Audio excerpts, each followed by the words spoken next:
রাজধানী ফ্লাইওভারগুলোর নিচে ফুটপাত ও zebra crossing না থাকায় চরম দুর্ভোগে নগরবাসী। ঝুঁকিপূর্ণভাবে চলাচল করে যানবাহনও। এখানে কোনো রকমের রোড পার হওয়ার কোনো ব্যবস্থা নাই। স্কুলে যাই, স্কুল আবার আসার সময় অনেক ডর করে। হাঁটার জন্য রাস্তাটাই ব্যবহার করতে হচ্ছে, যেটা আমাদের জন্য অনেক ঝুঁকিপূর্ণ। ওয়াকিং ওয়ে ফ্রি পাই না, কারণ এখানে ফুটপাতের 50% বেশি জায়গায় দখল হয়ে থাকে। সমস্যার কথা স্বীকার করে নতুন পরিকল্পনার কথা জানালো সিটি কর্পোরেশন। ফ্লাইওভারটি যখন নির্মিত হয়েছে এই বিষয়টি আসলে তখন অ্যাড্রেস করা হয়নি। আমরা চেষ্টা করছি যে কিভাবে এই পথচারী সহ যারা বাচ্চারা শিশুরা বা আছে এদের কিভাবে পারাপার করা যায়। দেখছিলেন বিশেষ শিরোনাম। দুপুরের সময় সঙ্গে আছি আমি হাফসাতুন্নেছা এবং আমি ফয়সাল মোর্শেদ। এবার অন্যান্য শীর্ষ সংবাদ। অপরিণত গঠন, ওজন স্বল্পতা ও অতিরিক্ত রক্তক্ষরণে মারা গেছে মৃত ঘোষণার পর কেঁদে ওঠা নবজাতক গালিবা, জানালেন চিকিৎসক। মরদেহ নিয়ে যাওয়া হচ্ছে ফরিদপুরে। টঙ্গী টেম্পাকো কারখানায় আগুনের 15 দিন পর আরও 3 জনের মৃতদেহ উদ্ধার। এ নিয়ে মৃতের সংখ্যা দাঁড়ালো 39। ক্ষতিপূরণ দিতে হাইকোর্টের রুল জারি। পটুয়াখালীর চতুর্থ শ্রেণীর শিক্ষার্থী শীর্ষেন্দুর চিঠির জবাবে সেতু নির্মাণের আশ্বাস দিলেন প্রধানমন্ত্রী। চিঠির উত্তর পেয়ে উচ্ছ্বসিত শিশুটির পরিবার ও স্থানীয়রা। রাজশাহীর গোদাগাড়িতে মহিষের মাংস খেয়ে শিশুসহ অন্তত 20 জন অ্যানথ্রাক্স রোগে আক্রান্ত। আতঙ্কিত এলাকাবাসী, সচেতন করতে নানা উদ্যোগ। এবং ঝিনাইদহে বিসিআইসির প্রায় কোটি টাকা মূল্যের 550 টন ইউরিয়া সার উধাও। চোরাই পথে পাচারের অভিযোগ, তদন্ত কমিটি গঠন।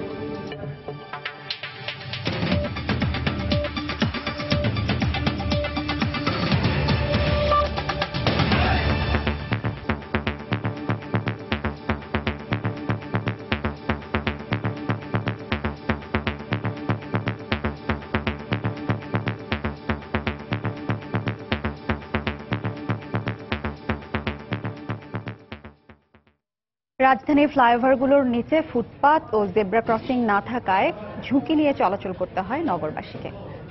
এছাড়া ফ্লাইওভারের নিচের অনেক জায়গা অবৈধভাবে দখল হয়ে গেছে। এ কারণে গাড়ি চলাচল হয়ে উঠেছে ঝুঁকিপূর্ণ। সিটি কর্পোরেশন বলছে, ফ্লাইওভারের ডিজাইনে হাঁটার রাস্তার পরিকল্পনা না থাকায় দুর্ভোগে পড়ছেন নগরবাসী। সেলিয়া সুলতানার রিপোর্ট। যানজট নিরসনে রাজধানীর হানিফ ফ্লাইওভার করা হলেও পরিকল্পনায় ছিল না কোনো পথচারীদের পারাপারের ব্যবস্থা বা ওয়াকিং ওয়ে। ফলে যে রাস্তায় গাড়ি চলাচল করছে সে রাস্তার পাশ ঘেঁষেই ঝুঁকিপূর্ণভাবে চলাচল করছে পথচারী। গাড়িতে ওঠানামার বিষয়টি এখনো যত্রতত্রই হচ্ছে। পাশাপাশি যেসব লিংক রোড করা হয়েছে সেখানেও প্রায়ই ঘটছে দুর্ঘটনা। এছাড়া যেসব ফ্লাইওভারের নিচে রাস্তা কিছুটা খালি থাকছে সেটিও থেকে যাচ্ছে গাড়ি পার্কিং এর দখলে। এমনটাই অভিযোগ এসব এলাকার জনসাধারণের। এটাও গাড়ি ঢুকে গেল, কিন্তু এখানে কোনো রকমের রোড পার হওয়ার কোনো ব্যবস্থা নাই, কারণ এখানে বড় বড় বাস চলে।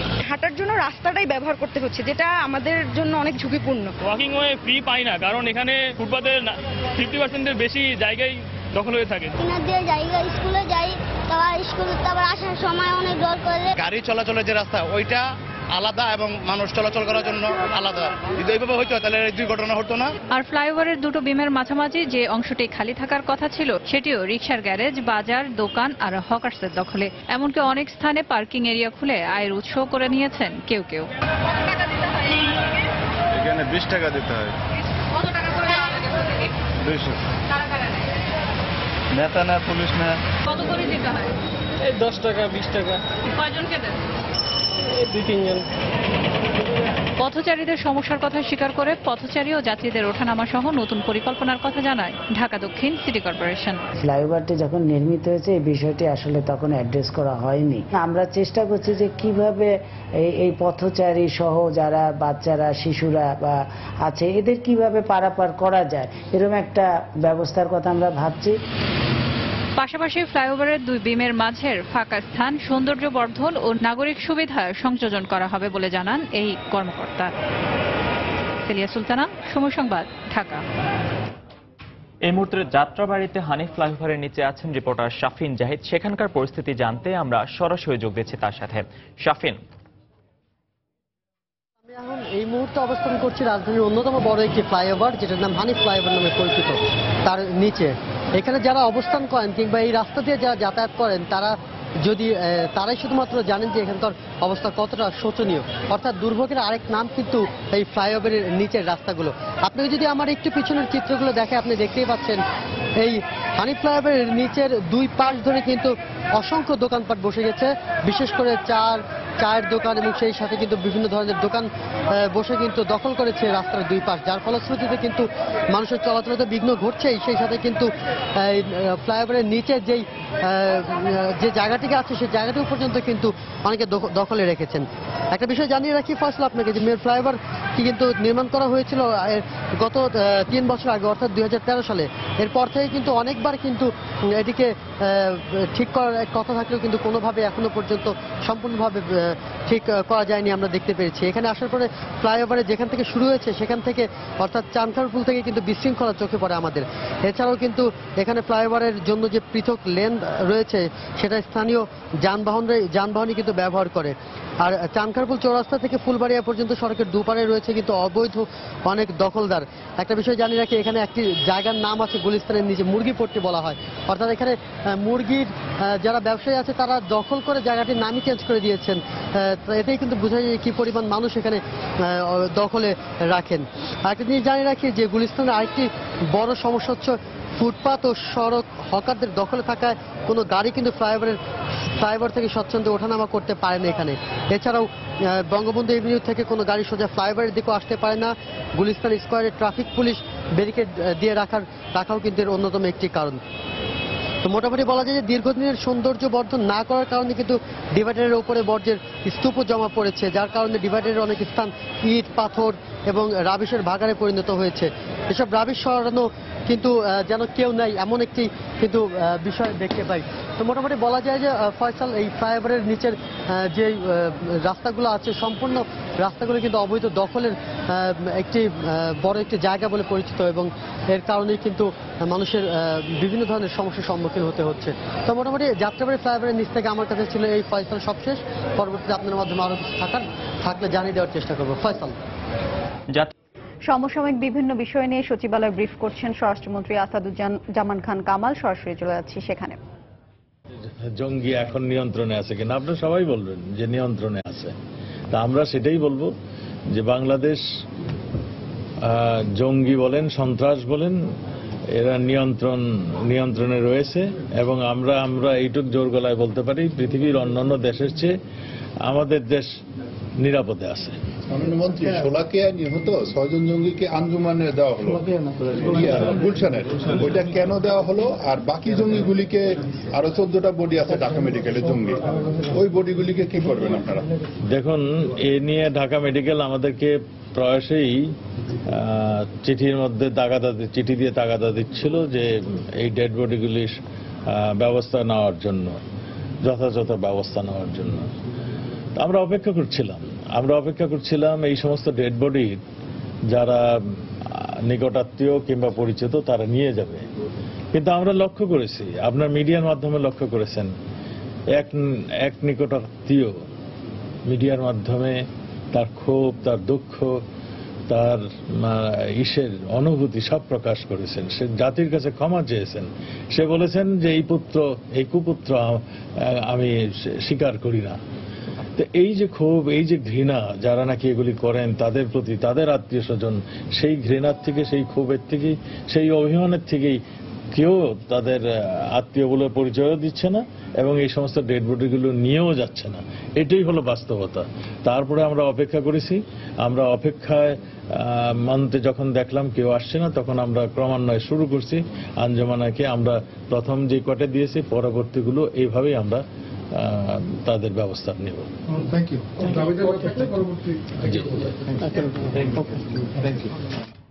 সচিবালয় ব্রিফ করছেন স্বরাষ্ট্রমন্ত্রী আসাদুজ্জামান খান কামাল। আমরা এতক্ষণ সেখানে ছিলাম।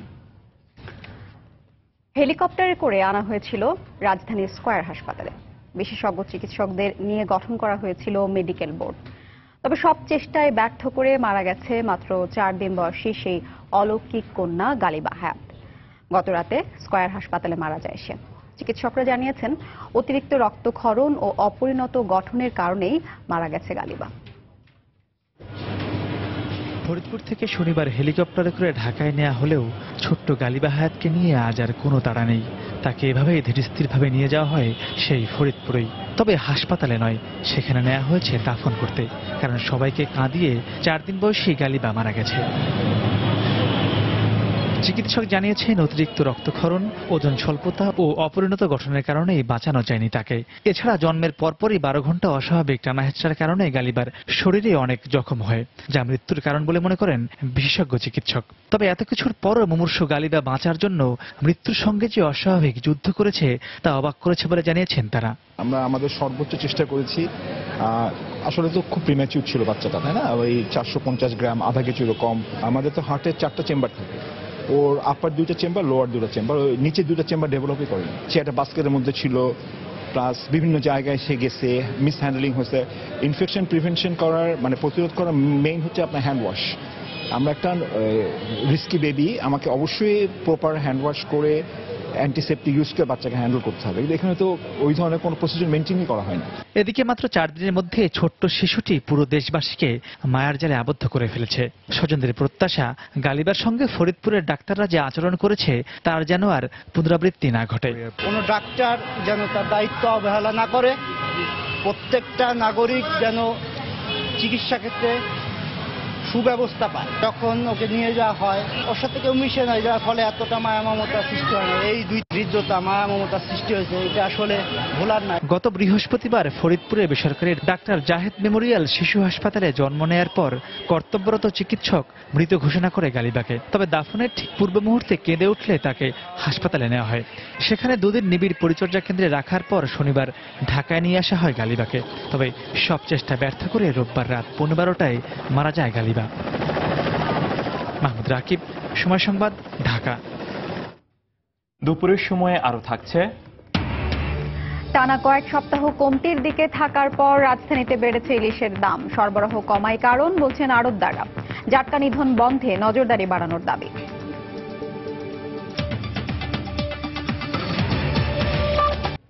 পায়রা নদীতে ট্রলার ডুবে মা বাবাকে হারানোর আশঙ্কায় ব্রিজ নির্মাণের অনুরোধ জানিয়ে প্রধানমন্ত্রী শেখ হাসিনার কাছে চিঠি লেখে পটুয়াখালীর এক শিক্ষার্থী। 4র্থ শ্রেণীর ওই শিক্ষার্থীর চিঠির জবাবে সেতু নির্মাণের আশ্বাস দিয়েছেন খোদ প্রধানমন্ত্রী। প্রধানমন্ত্রীর কাছ থেকে চিঠির উত্তর পেয়ে আনন্দে উদ্বেলিত শিশুটির পরিবার ও স্থানীয়রা। পটুয়াখালী থেকে মনির হোসেন বাদলের তথ্য ও সুজন দামের ছবি নিয়ে ডেস্ক রিপোর্ট। পটুয়াখালীর মির্জাগঞ্জ সড়কে খরস্রোতা পায়রা নদীটি পাড়ি দিতে একটি ফেরি থাকলেও মাঝে মধ্যেই তা বিকল থাকে। সে কারণে জীবনের ঝুঁকি নিয়ে যাত্রীদের ছোট ছোট ট্রলার ও নৌকায় করে নদী পার হতে হয়। পটুয়াখালী সরকারি জুবিলি উচ্চ বিদ্যালয়ের 4র্থ শ্রেণীর শিক্ষার্থী শীর্ষেন্দু। তার গ্রামের বাড়ি ঝালকাঠির কাঠালিয়া উপজেলার 6 আনি গ্রামে। তার বাবা মাকে জীবনের ঝুঁকি নিয়ে ট্রলারে করে প্রায়ই পায়রা নদী পার হতে হয়, আর তাই ট্রলার ডুবে মৃত্যুর ভয়ে নদীর উপর সেতু নির্মাণের অনুরোধ জানিয়ে প্রধানমন্ত্রী শেখ হাসিনার কাছে চিঠি লেখে ছোট্ট শিশু শীর্ষেন্দু। বর্ষার মৌসুমে এখানে ছোট ছোট নৌকাগুলো ডুবে দুর্ঘটনা ঘটে, এজন্য আমি মাননীয় প্রধানমন্ত্রীর নিকট একটি চিঠি লিখেছিলাম। এখানে ব্রিজের জন্য প্রধানমন্ত্রী আমার চিঠিটি পেয়েছেন এবং তার উত্তর দিয়েছেন। প্রধানমন্ত্রী শেখ হাসিনা চিঠির জবাবে সেতুটি নির্মাণের আশ্বাস দেয় আনন্দে উদ্বেলিত শিশুর পরিবার ও গ্রামবাসী। এই সেতুর জন্য জুবলি স্কুলের একটি ছেলে প্রধানমন্ত্রী বরাবর একটি আবেদন করেছে, যাতে আমরা তাড়াতাড়ি সেতুটি পাইতে পারি। এই নদী দিয়ে যখন আমরা পারাপার হই, স্কুল আসা যাওয়া করি, তখন আমরা এই জায়গায় সময় মতো নৌকা পাই না এবং আমরা সময় মতো পরীক্ষাও দিতে পারি না। আমার ছেলের এই কর্মকাণ্ডের জন্য আমি খুবই আনন্দিত, খুবই গর্বিত। এই উদ্যোগকে স্বাগত জানিয়ে প্রধানমন্ত্রীর দেয়া চিঠি সোমবার আনুষ্ঠানিকভাবে শীর্ষেন্দুর হাতে তুলে দেন জেলা প্রশাসক। এ সময় স্কুলের শিক্ষার্থী সহ স্থানীয় জনপ্রতিনিধিরা উপস্থিত ছিলেন। শীর্ষেন্দুর চিঠিটা আমরা আনুষ্ঠানিকভাবে হস্তান্তর করেছি। আমি মনে করি একটা ছোট্ট মাসুম বাচ্চা আন্দোলনে সারা দিয়ে প্রধানমন্ত্রী আমাদেরকে যে চিঠিটা দিয়েছেন বা আশ্বস্ত করেছেন, এই জন্য বিদ্যালয় প্রশাসন থেকে শুরু করে সমস্ত পটুয়াখালীবাসীর পক্ষ থেকে আমি প্রধানমন্ত্রীকে ধন্যবাদ। গত 22 তারিখে প্রধানমন্ত্রীর নির্দেশে সেতুটি নির্মাণের সম্ভাব্য স্থান পরিদর্শন করেন সেতু মন্ত্রণালয়ের কর্মকর্তারা। সময় সংবাদ, পটুয়াখালী। শিশু শীর্ষেন্দুর চিঠির পরিপ্রেক্ষিতে পায়রা নদীর ওপর সেতু নির্মাণে প্রয়োজনীয় ব্যবস্থা নিতে প্রধানমন্ত্রীর দপ্তর থেকে মন্ত্রণালয়ে চিঠি দেওয়া হয়েছে বলে জানিয়েছেন সড়ক পরিবহন ও সেতুমন্ত্রী ওবায়দুল কাদের। এর মধ্যে সেতুটি নির্মাণের প্রাথমিক উদ্যোগ নেওয়া হয়েছে বলেও জানান তিনি। সকালে রাজধানীর মিরপুরে গাবতলী সিন্নিটেক সড়ক উদ্বোধন করে সাংবাদিকদের একথা জানান ওবায়দুল কাদের। প্রধানমন্ত্রীর দপ্তর থেকে একটা চিঠি আমাদের কাছেও সেতু বিভাগে এসেছে প্রয়োজনীয় ব্যবস্থা গ্রহণের জন্য। তা আমরা প্রধানমন্ত্রীর প্রতিশ্রুতি বাস্তবায়নে আমরা অলরেডি প্রস্তুতি শুরু করে দিয়েছি। নেক্সট উইকে সেতু বিভাগ থেকে আমাদের একটা টিম যেখানে ব্রিজটা করব আমরা সেই জায়গাটা তারা পরিদর্শন করবেন। গাজীপুরের টঙ্গীতে টাম্পাকো ফয়েল কারখানায় আগুনের ঘটনায় আরো ৩ জনের লাশ উদ্ধার করা হয়েছে। এ নিয়ে ৩৯ জনের মরদেহ উদ্ধার করা হলো। এই ঘটনায় এখনো নিখোঁজ রয়েছেন ৭ জন। প্রত্যক্ষদর্শীরা জানান সকাল ১১টা থেকে বেলা ১২:৩০টার মধ্যে কারখানা ধ্বংসস্তূপ থেকে লাশ ৩টি উদ্ধার করা হয়। উদ্ধারের পর লাশ শনাক্তের জন্য ঢাকা মেডিকেল কলেজ হাসপাতালে পাঠানো হয়েছে। সেনাবাহিনী ও ফায়ার সার্ভিস এখনও উদ্ধার কাজ চালিয়ে যাচ্ছে। গত ১০ সেপ্টেম্বর ফয়েল কারখানাটিতে ভয়াবহ বিস্ফোরণ ও আগুন লাগে। কারখানায় কেমিক্যাল থাকায় উদ্ধার কাজে দীর্ঘ সময় পেরিয়ে গেলে হতাহতের সংখ্যা বাড়তে থাকে। ঘটনার পর টঙ্গী মডেল থানায় টাম্পাকো কোম্পানির মালিকসহ ৭ জনের বিরুদ্ধে ২টি মামলা করা হয়েছে। টাম্পাকো কারখানায় অগ্নিকাণ্ডে ক্ষতিগ্রস্তদের পর্যাপ্ত ক্ষতিপূরণ দিতে মালিকের ব্যাংক হিসাব জব্দের নির্দেশ দিয়েছেন আদালত। একই সঙ্গে পর্যাপ্ত ক্ষতিপূরণ দিতে কেন নির্দেশ দেওয়া হবে না জানতে চেয়ে রুল জারি করেছেন হাইকোর্ট। সকালে বিচারপতি এম ইনায়েতুর রহিম ও বিচারপতি আশিস রঞ্জন দাসের সমন্বয়ে গঠিত হাইকোর্টের বেঞ্চ এই আদেশ দেন। টাম্পাকো কারখানার মালিকের ব্যাংক হিসাব জব্দ করে সেই অ্যাকাউন্ট থেকে কারখানা মেরামত, শ্রমিকদের ক্ষতিপূরণ বাবদ অর্থ উত্তোলন করা যাবে বলে উল্লেখ করেন আদালত। এছাড়া প্রতি ২ মাস পর পর এই বিষয়ে কি পদক্ষেপ নেওয়া হয়েছে সে বিষয়ে প্রতিবেদন দাখিলেরও নির্দেশ দেওয়া হয়। এর আগে ২০ সেপ্টেম্বর ক্ষতিপূরণের নির্দেশনা চেয়ে রিটটি করে ৩টি বেসরকারি মানবাধিকার সংগঠন।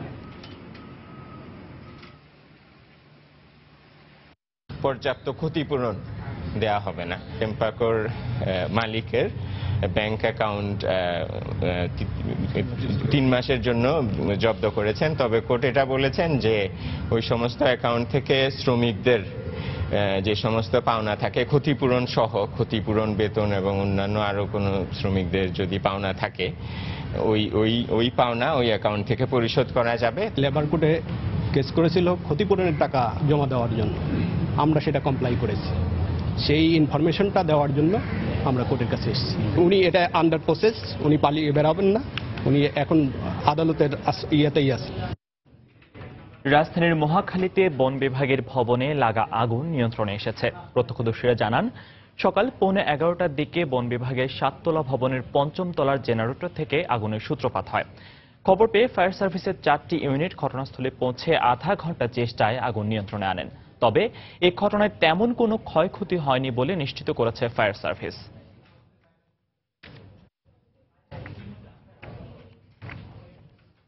বিএনপি নেতা সাদেক হোসেন খোকার গাজীপুরের প্রায় ৬৭ একর জমি বাজেয়াপ্ত করেছে সরকার। সকালে উপজেলা প্রশাসন ওই জমি তাদের হেফাজতে নিয়ে সাইনবোর্ড টানিয়ে দেয়। দুর্নীতি দমন কমিশনের দায়ের করা মামলায় ঢাকার বিশেষ জজ আদালত গাজীপুরের কালিয়াকৈর উপজেলার ৬টি মৌজায় থাকা সাদেক হোসেন খোকার জমি বাজেয়াপ্ত করার নির্দেশ দেন। আদালতের নির্দেশে খোকার নামে ৬৬.৫৭ একর জমির সন্ধান পায় প্রশাসন। গতকাল সন্ধ্যা থেকে আজ সকাল পর্যন্ত বাঁশতলী, তালতলী, কালিয়াদহ, উত্তর রাঙামাটি মৌজায় ৬২.৬১ একর এবং জানের চালা মৌজায় ৩.৯৫ একর জমি বাজেয়াপ্ত করে সাইনবোর্ড টানিয়ে দেওয়া হয়। রাজশাহীর গোদাগাড়ী উপজেলার মাকরান্দা গ্রামে মহিষের মাংস খেয়ে শিশুসহ অন্তত ২০ জন অ্যানথ্রাক্স রোগে আক্রান্ত হয়েছেন। এ ঘটনার পর রোগ নিয়ে নানা গুজব ছড়িয়ে পড়ায় গ্রামবাসী এখন আতঙ্কিত। তবে উপজেলা স্বাস্থ্য ও প্রাণী সম্পদ কর্মকর্তা আতঙ্কের কারণ নেই বলে আশ্বস্ত করেছেন গ্রামবাসীকে। অন্যদিকে এ বিষয়ে সচেতন করতে ইউনিয়ন পরিষদের পক্ষ থেকে নেওয়া হয়েছে নানান উদ্যোগ। হাবিবুর রহমান পাপ্পুর ক্যামেরায় রাকিবুল হাসানের রিপোর্ট। ঈদুল আজহার দুদিন আগে রাজশাহীর সিটিহাট থেকে কৃষিকাজের জন্য মহিষ কেনেন গোদাগাড়ী উপজেলার মাকরান্দা গ্রামের আব্দুর রহিম। পরদিন মহিষটি অসুস্থ হয়ে পড়লে জবাই করে গ্রামে এর মাংস বিক্রি করেন তিনি। 1 সপ্তাহ পর মহিষটি জবাই, কাটাকুটা ও ও বিক্রির সাথে সংশ্লিষ্টদের হঠাৎ শরীর ব্যথা, জ্বর অনুভূত সহ শরীরের বিভিন্ন জায়গায় দেখা দেয় ক্ষত। প্রাথমিক চিকিৎসায় কাজ না হওয়ায় গ্রামবাসীরা দুদিন পর উপজেলা স্বাস্থ্য কমপ্লেক্সে আসলে চিকিৎসক তা অ্যানথ্রাক্স বলে চিহ্নিত করেন। এতে আতঙ্কিত হয়ে পড়েন গ্রামের মানুষেরা। ডাক্তার না পাওয়ায় আমরা মুশকিল করে জায়গা দিয়েছি। হাত যেটা কাটা ছিল, একটু খাম ছিল, এই খাম জায়গাটা একটু করে জলে, তখন হয়তো এমনি জ্বলছে, দু একদিন পর দেখছি ফুঁসার মতো হয়ে গেল। যারা গোস্ত্রটা খেয়েছে তারা কেউ বলছে গা সুরসুর করছে বা চুলকাচ্ছে, এই সেই আতঙ্কের ভিতরে আর কি বলা যায়। এই ঘটনার পর গ্রামবাসীদের চিকিৎসায় গ্রামে বসানো হয়েছে স্বাস্থ্য ক্যাম্প ও প্রাণী সম্পদ অফিস থেকে গৃহপালিত পশুদের দেয়া হচ্ছে প্রতিষেধক। আতঙ্কিত হওয়ার কিছু নাই। প্রাথমিক পর্যায়ে যাদেরকে আমরা পেয়েছি তাদের চিকিৎসা দেওয়া হচ্ছে এবং তারা উন্নতির দিকে। গরুগুলোকে আমরা ভ্যাকসিন দিতেছি এবং মহিষ ওই বিষটাকেও দিয়ে দিয়েছি এবং আমাদের নজরদারিটা চলবে, প্রতিনিয়ত আমাদের এটা নজরদারি চলবে। পাশাপাশি গ্রামের মানুষের মধ্যে রোগ নিয়ে সচেতনতা তৈরিতে ইউনিয়ন পরিষদ কাজ করছে বলে জানিয়েছেন স্থানীয় জনপ্রতিনিধি। আমাদের ইউনিয়ন থেকে চৌকিদার এবং মাইকিং করেছি, চৌকিদারদের বিভিন্ন জায়গায় বিভিন্ন গ্রামে আমরা জানাচ্ছি যে এই ধরনের কোনো এখন বর্তমান কোনো আতঙ্ক নাই। যদি এ ধরনের কোনো কিছু দেখা যায় আমাদের ইউনিয়ন কাউন্সিলে জানালে আমরা ঊর্ধ্বতম ইউএন অফিস এবং সিভিল সার্জনকে বা অন্যান্য সংস্থাকে আমরা জানাবো। উপজেলা প্রাণী সম্পদ অফিসের দেয়া তথ্য মতে গোদাগাড়ির পাকড়ি ইউনিয়নের প্রায় 600 গরু ও 400 মহিষকে অ্যানথ্রাক্স প্রতিষেধক দেয়া হয়েছে। রাকিবুল হাসান, সময় সংবাদ, রাজশাহী। দুপুরের সময় আরো থাকছে। কাশ্মীরে সেনা ঘাঁটিতে হামলার জেরে পাকিস্তানের সঙ্গে পানি বন্টন চুক্তি পুনর্বিবেচনার ঘোষণা মোদির। টানা 80 দিন অচলাবস্থার পর জম্মু কাশ্মীরে কারফিউ শিথিল। এবং কাবাডি বিশ্বকাপে অংশ নিতে ভারতের উদ্দেশ্যে ঢাকা ছেড়েছে বাংলাদেশ দল। এবার রৌপ্য জয়ের লক্ষ্য জিয়াউল হকের শিষ্যদের।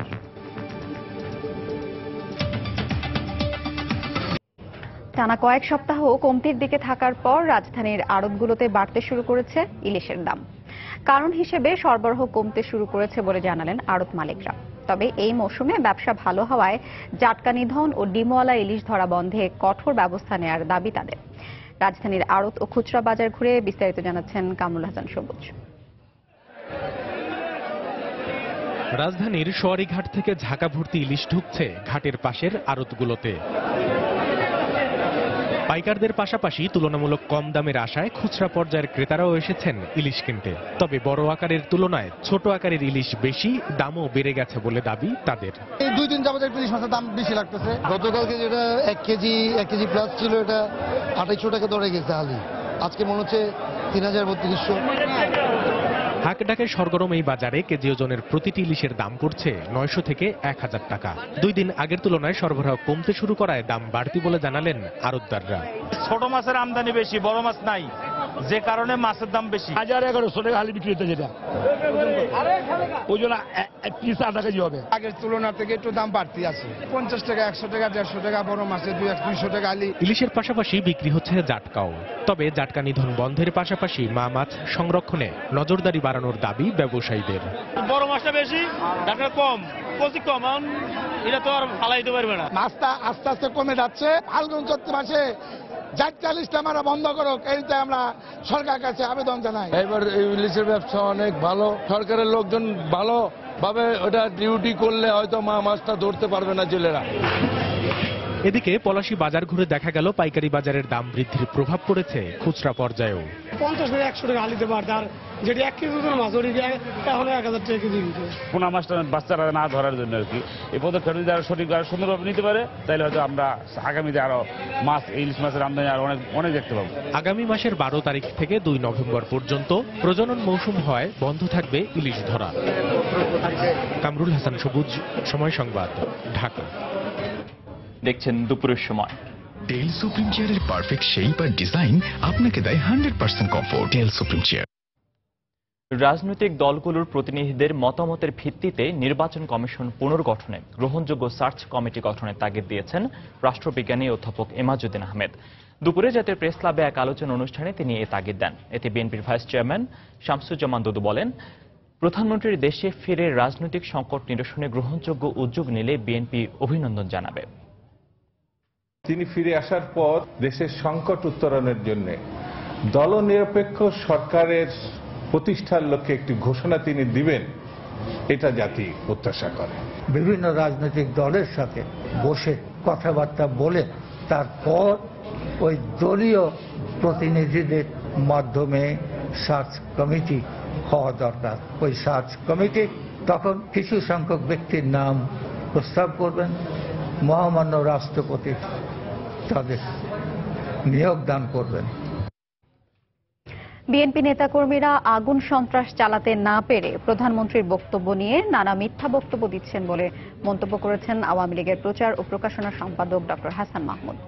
সকালে ধানমন্ডিতে আওয়ামী লীগ সভানেত্রীর কার্যালয়ে দলের প্রচার ও প্রকাশনা পরিষদের বৈঠক শেষে একথা বলেন তিনি। ইউনেস্কোর এই প্রতিবেদন পরে আমার যেটি মনে হয়েছে, এই প্রতিবেদন যারা আন্দোলন করছে তাদের দ্বারা প্রভাবিত,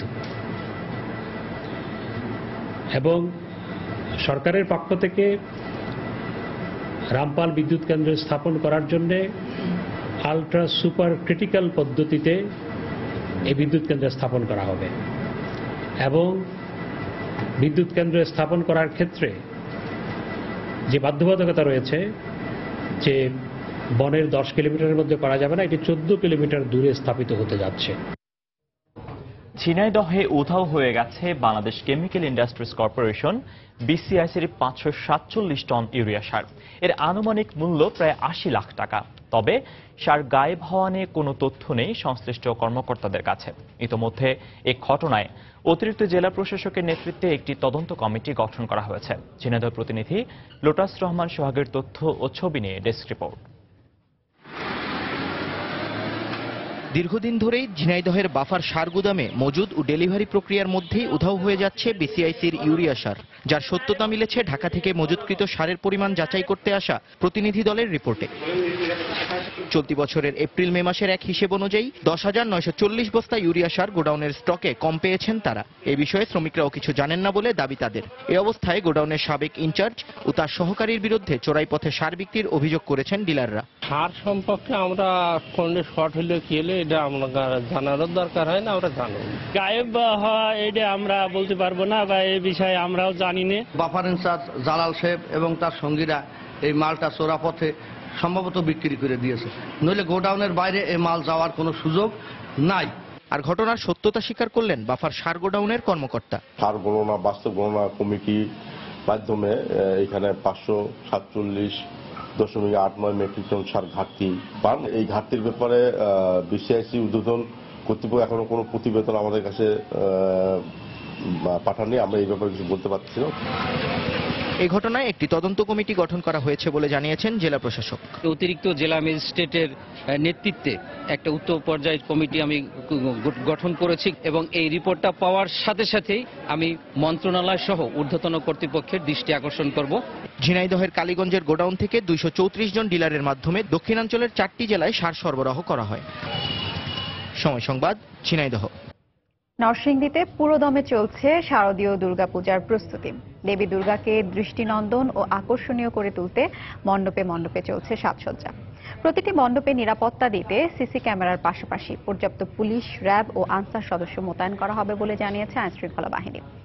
আশিকুর রহমান পিয়ালের পাঠানো তথ্য ও কাউসার আহমেদের ছবি নিয়ে ডেস্ক রিপোর্ট।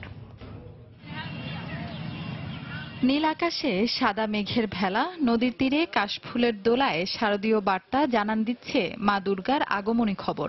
সামনেই হিন্দু সম্প্রদায়ের সবচেয়ে বড় উৎসব শারদীয় দুর্গাপূজা। শিল্পীর হাতের ছোঁয়ায় একটু একটু করে মা সেজে উঠছেন আপন ঐশ্বর্যে। প্রায় শেষ পর্যায়ে প্রতিমা তৈরির কাজ। মনের মাধুরী মিশিয়ে রং তুলির আঁচড়ে মা দুর্গাকে সাজাচ্ছেন প্রতিমা শিল্পীরা। তবে প্রতিমা তৈরির উপকরণের মূল্য বৃদ্ধিতে লাভ নিয়ে শঙ্কার মধ্যে রয়েছেন প্রতিমা শিল্পীরা। 50,000 টাকা খরচ হয় একটা কারিগর আনতে, 2 লাখ টাকা ঘর ভাড়া দিয়ে আমাকে পোষই না, আমরা তো এই কাম এখন ছাড়ান দিই। খরচা টরচা কইরা পরে কারিগর বিদায় টিদায় কইরা পরে লাস্টে দেওয়া যায়, মনে করেন যে কিছু থাকে না আর কি। খরচ হিসাবে দামটা পাই না তেমন, মনে করেন এখন তো মনে করেন না করলেও চলে না, এটা নিঃস্ব হয়ে যায়, এটা কাজ করতে হবে। পূজা উপলক্ষে মণ্ডপে মণ্ডপে ব্যাপক প্রস্তুতির কথা জানালেন জেলার পূজা উদযাপন পরিষদের কর্মকর্তা। আমাদের পূজা মণ্ডপগুলির ভিতরে আপনি প্যান্ডেলের কাজ এবং মূর্তির রং কাজ শুরু হয়ে গেছে। ডেকোরেশনের লোকজন, চারুকলার লোকজন এসে বিভিন্ন পূজা মণ্ডপ তারা কাজ করছেন। এদিকে নির্বিঘ্নে পূজা সম্পন্ন করতে প্রতিটি মণ্ডপে নিরাপত্তা দিতে সিসি ক্যামেরার পাশাপাশি পুলিশ, র্যাব ও আনসার সদস্য মোতায়েন করা হবে বলে জানিয়েছেন জেলা পুলিশের শীর্ষ কর্মকর্তা। তাৎক্ষণিকভাবে প্রতিটি থানার সাথে আমাদের যোগাযোগ থাকবে। এছাড়াও আমাদের সাথে সহায়তা করবে আনসার ভিডিপি যারা সদস্য আছেন, ওনারা বিভিন্ন মণ্ডপে নিয়োজিত হবেন। মণ্ডপে যারা স্বেচ্ছাসেবক থাকে তারাও নিরাপত্তায় নিয়োজিত থাকবেন। চলতি বছর নরসিংদী জেলায় 317টি মণ্ডপে পূজা অনুষ্ঠিত হবে, যা গত বছরের চেয়ে 16টি বেশি। সময় সংবাদ, নরসিংদী।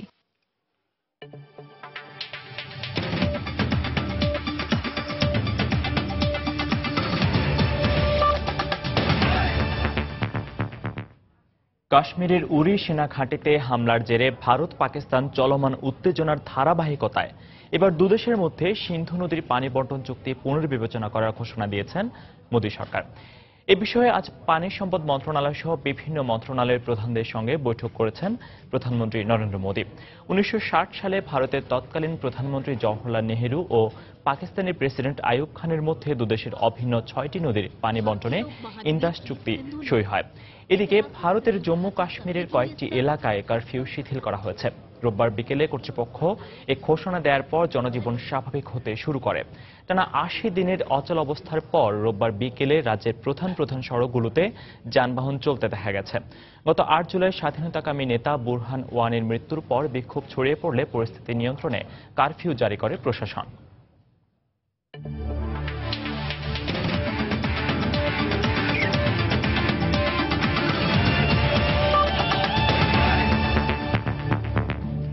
কাবাডির খবর। কাবাডি বিশ্বকাপের তৃতীয় আসরে অংশ নিতে ভারতের উদ্দেশ্যে ঢাকা ছেড়েছে বাংলাদেশ জাতীয় দল। গত 2 আসরে ব্রোঞ্জ জিতলেও এবার রৌপ্য জয়ের লক্ষ্য জিয়াউল হকের শিষ্যদের। তবে পর্যাপ্ত প্রস্তুতির অভাব দলকে ভোগাতে পারে বলে আশঙ্কা অধিনায়ক ও ম্যানেজারের। আগামী 7 অক্টোবর থেকে আহমেদাবাদে শুরু হচ্ছে বিশ্ব কাবাডির তৃতীয় আসর। যথারীতি বাংলাদেশ দল অংশ নেবে কাবাডির এই বিশ্বযজ্ঞে। স্বাগতিক ভারত সহ মোট 12টি দল খেলবে 2 গ্রুপে ভাগ হয়ে, যেখানে গ্রুপ এ তে বাংলাদেশের প্রতিপক্ষ দক্ষিণ কোরিয়া, অস্ট্রেলিয়া, ইংল্যান্ড ও আর্জেন্টিনা। গ্রুপ বি তে জাপান লড়বে থাইল্যান্ড, ইরান, যুক্তরাষ্ট্র, কেনিয়া ও পোল্যান্ডের সঙ্গে। কাবাডি বিশ্বকাপে অংশ নিতে সোমবার সকালে দেশ ছেড়েছে বাংলাদেশ জাতীয় দলের সদস্যরা। গত বিশ্বকাপের সেমিফাইনালে ভারতের কাছে হেরে আসর থেকে বিদায় নিয়েছিল বাংলাদেশ। তবে জাতীয় দলের ম্যানেজার আপাতত চোখ রাখছেন প্রথম ম্যাচের দিকেই। উইদান শর্ট টাইমের ভিতরে প্র্যাকটিস হয়েছে, যে প্র্যাকটিসটা আমাদের আশারও পুরা পাই নাই, আরো কিছু দরকার ছিল। আমরা ব্রোঞ্জের চেয়ে বেশি কিছু আশা করবো, যদি তা না পাই তবে ব্রোঞ্জটা ধরে রাখার জন্য আপ্রাণ চেষ্টা করব। কাবাডি বিশ্বকাপের আগের 2 আসরে তৃতীয় হয়েছিল বাংলাদেশ। হিসেবটা এবারও কঠিন, তবুও কমপক্ষে রূপা জয়ের লক্ষ্য বাংলাদেশ জাতীয় দলের কোচের। বিদেশি টিমগুলো তো সেখানেও ইন্ডিয়ান কোচ ইনক্লুড এবং সেখানেও থাকবে, পাশাপাশি আমরা তো আছি, তো সেখানে সব মিলে আমরা আশা করি যেন ভালো করবে এবং দেশবাসীর কাছে সবার কাছে দোয়া যাচ্ছে। তবে পর্যাপ্ত ম্যাচ না খেলা আর স্বল্প প্রস্তুতি ভোগাতে পারে দলকে, এমনটাই মত জাতীয় দলের অধিনায়ক আরিদুজ্জামানের। ক্যাম্পটা হচ্ছে অনেক শর্ট ক্যাম্প, অনলি 1.5 মাসের একটা ক্যাম্প, এত বড় একটা গেমসে এত শর্ট ক্যাম্প আসলে কেউই আশা করে না। তারপরে যেটা হয়েছে সবকিছু মিলে মোটামুটি ভালো। এই কাবাডিটাকে যদি গ্রামগঞ্জে ছড়িয়ে দেওয়া যায় তাহলে অ্যাভেলেবেল প্লেয়ার বেরিয়ে আসবে, রেজাল্টের জন্য এরকম মানে মরিয়া হয়ে থাকতে হবে না। নিজেদের প্রথম ম্যাচে আগামী 12ই অক্টোবর স্বাগতিক ভারতের মুখোমুখি হবে বাংলাদেশ, আর গ্রুপ পর্বে নিজেদের শেষ ম্যাচ 19 অক্টোবর, প্রতিপক্ষ আর্জেন্টিনা। মাহবুব রিমন, সময় সংবাদ, ঢাকা। দুপুরের সময় এই পর্যায়ে শীর্ষ সংবাদ জানিয়ে দিচ্ছি আরেকবার। রাজধানীর ফ্লাইওভারগুলোর নিচে ফুটপাত ও জেব্রা ক্রসিং না থাকায় চরম দুর্ভোগে নগরবাসী। ডিজাইনের ত্রুটিকে দুষছে সিটি কর্পোরেশন। অপরিণত গঠন, ওজন স্বল্পতা ও অতিরিক্ত রক্তক্ষরণে মারা গেছে মৃত ঘোষণার পর কেঁদে ওঠা নবজাতক গালিবা, জানালেন চিকিৎসক। মরদেহ নিয়ে যাওয়া হচ্ছে ফরিদপুরে। টঙ্গীর টাম্পাকো কারখানায় আগুনের 15 দিন পর আরও 3 জনের মৃতদেহ উদ্ধার। এ নিয়ে মৃতের সংখ্যা দাঁড়ালো 39। ক্ষতিপূরণ দিতে হাইকোর্টের রুল জারি। পটুয়াখালীর 4র্থ শ্রেণীর শিক্ষার্থী শীর্ষেন্দুর চিঠি জবাবে সেতু নির্মাণের আশ্বাস দিলেন প্রধানমন্ত্রী। চিঠির উত্তর পেয়ে উচ্ছ্বসিত শিশুটির পরিবার ও স্থানীয়রা। এবং রাজশাহীর গোদাগাড়িতে মহিষের মাংস খেয়ে শিশুসহ অন্তত 20 জন অ্যানথ্রাক্স রোগে আক্রান্ত। আতঙ্কিত এলাকাবাসী, সচেতন করতে নানা উদ্যোগ। এই ছিল দুপুরের সময়। যে কোনো খবর পেতে ভিজিট করুন সময়নিউজ.tv। সঙ্গে থাকুন সময়।